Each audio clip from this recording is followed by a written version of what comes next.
তোমালোকৰ 2027 বৰ্ষৰ ৰাজনীতি বিজ্ঞানৰ সিলেবাসৰ বিষয়ে অন্যান্য বিষয়ৰ নিচিনা তোমালোকৰ ৰাজনীতি বিজ্ঞানৰো মুঠ 100 মাৰ্কৰ পৰীক্ষা হ'ব কিন্তু তাৰে 20 মাৰ্ক থাকিব তোমালোকৰ project work 20 mark project work আৰু থিওৰিৰ পৰা আহিব 80 মাৰ্ক 100 মাৰ্কৰ পৰীক্ষা হ'ব তাৰ তোমালোকে প্ৰজেক্ট ওয়াৰ্ক যেটো 20 মাৰ্কৰ থাকিব সেইটো তোমালোকৰ কিতাপত বা সিলেবাসত স্যাম্পল প্ৰজেক্ট ওয়াৰ্ক নামেৰে কেইটামান টপিকস দিয়া আছে তাৰ পৰা তোমালোকে যিকোনো এটা টপিকস বাছনি কৰি পেলাই স্কুলত এসাইনমেন্ট লিখি স্কুলত জমা দিব লাগিব আৰু এই 80 মাৰ্কৰ তোমালোকৰ মূল পৰীক্ষা হ'ব দুখন কিতাপত তোমালোকৰ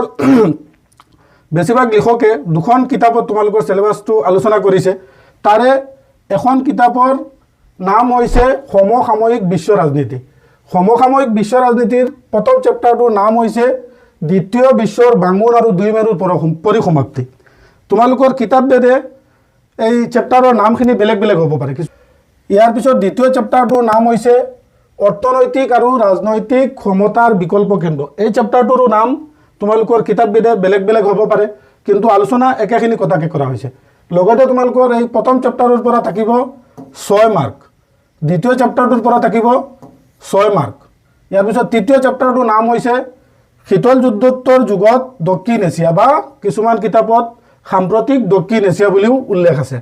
সেই চেপ্টাৰটোৰ পৰাও থাকিব তোমালোকৰ 6 মাৰ্ক চতুৰ্থ চেপ্টাৰটোৰ নাম হৈছে এক মেৰু বিশ্বত আন্তৰ্জাতিক সংগঠন সেইটোৰো নাম কিতাপ বেদে বেলেগ বেলেগ আছে কিছুমানত আন্তৰ্জাতিক সংগঠন বুলি উল্লেখ আছে সেই চেপ্টাৰটোৰ পৰাও হ'ব 6 মাৰ্ক পঞ্চম চেপ্টাৰটোৰ নাম হৈছে সাম্প্ৰতিক বিশ্বত নিৰাপত্তা এই চেপ্টাৰটোৰ পৰাও থাকিব 6 মাৰ্ক ষষ্ঠম চেপ্টাৰটোৰ নাম হৈছে বিশ্ব ৰাজনীতিত পৰিৱেশ আৰু প্ৰাকৃতিক সম্পদ এইটোৰো নাম কিতাপ বেদে বেলেগ হ'ব পাৰে কিন্তু মুঠতে একেখিনি কথাকে আলোচনা কৰা হৈছে এই চেপ্টাৰটোৰ পৰাও থাকিব তোমালোকৰ 6 মাৰ্ক ইয়াৰ পিছত হৈছে অন্তিমটো চেপ্টাৰ হিচাপে আলোচনা কৰা হৈছে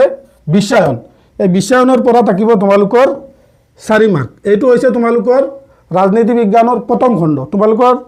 সিলেবাসখন দুটা খণ্ডত ভাগ কৰা হৈছে বা কিছুমান লিখকে এখন কিতাপতো আলোচনা কৰিছে মুঠতে দুটা খণ্ডত ভাগ কৰা হৈছে মূল সিলেবাসটো দ্বিতীয় খণ্ড নাম হৈছে স্বাধীনোত্তৰ কালৰ ভাৰতীয় ৰাজনীতি এই খণ্ডৰ প্ৰথম চেপ্টাৰ হিচাপে আলোচনা কৰা হৈছে জাতি নিৰ্মাণৰ প্ৰত্যাহ্বান কিছুমান পুৰণা ছপাত তোমালোকৰ এই দ্বিতীয় চেপ্টাৰটো প্ৰথম চেপ্টাৰ হিচাপে আলোচনা কৰা হৈছে কিন্তু আমাৰ নতুন সিলেবাসত এইটো হৈছে প্ৰথম চেপ্টাৰ এই চেপ্টাৰটোৰ পৰা থাকিব 6 মাৰ্ক ইয়াৰ পিছত হৈছে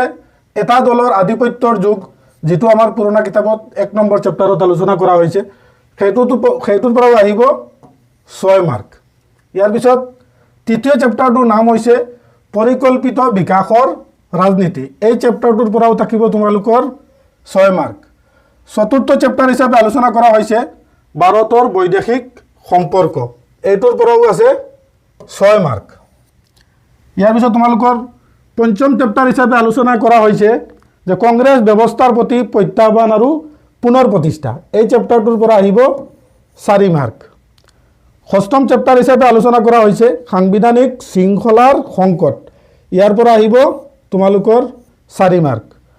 সপ্তম চেপ্টাৰ হিচাপে আলোচনা কৰা হৈছে আঞ্চলিক প্ৰত্যাশা আৰু সংঘাত এই চেপ্টাৰটোৰ পৰাও আহিব 4 মাৰ্ক অষ্টম অন্তিমটো চেপ্টাৰ হিচাপে আলোচনা কৰা হৈছে সমসাময়িক শেহতীয়া বিষয় আৰু প্ৰত্যাহ্বান এই চেপ্টাৰটোৰ পৰাও তোমালোকৰ 4 মাৰ্কৰ প্ৰশ্ন আহিব এই হিচাপত তোমালোকৰ কিতাপখিনি আলোচনা কৰা হৈছে আৰু এই চেপ্টাৰসমূহৰ ভিতৰত কিছুমান টপিকস আছে যি টপিকসমূহৰ বিষয়ে আমি পৰৱৰ্তী ভিডিঅ'সমূহত পুংখানুপুংখভাৱে আলোচনা কৰিম ছাত্ৰ ছাত্ৰীৰ জ্ঞাতাৰ্থে মই এটা ইনফৰমেশ্যন দিব বিচাৰিছোঁ যে আমাৰ ষ্টাডি লিডছ একাডেমীয়ে প্ৰতিটো বছৰৰ নিচিনাকৈ এইবাৰো ৰাজনীতি বিজ্ঞানৰ এটা ফুল পাঠ্যক্ৰম প্ৰস্তুত কৰিছে যেটোত জইন হ'লে তোমালোকে আমাৰ ৰাজনীতি বিজ্ঞানৰ প্ৰতিটো চেপ্টাৰৰ প্ৰতিটো টপিকছৰ ৰেকৰ্ডেড ভিডিঅ' লেকচাৰ লাভ কৰিব পাৰিবা